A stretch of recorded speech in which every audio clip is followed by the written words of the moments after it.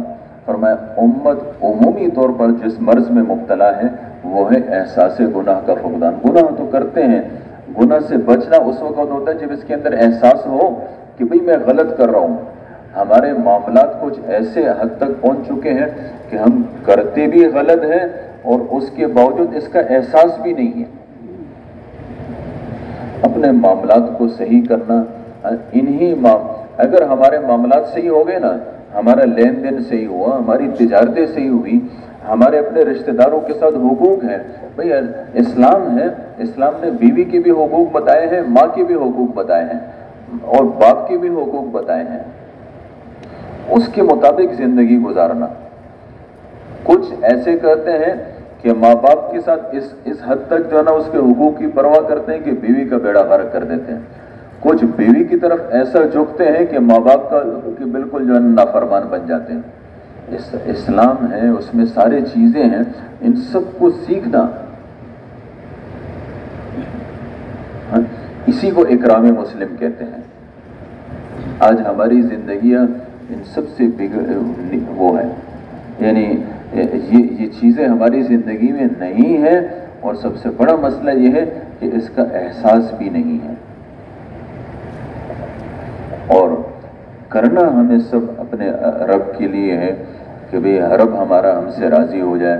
اللہ رب العزت کی ذات ایسی ذات ہے،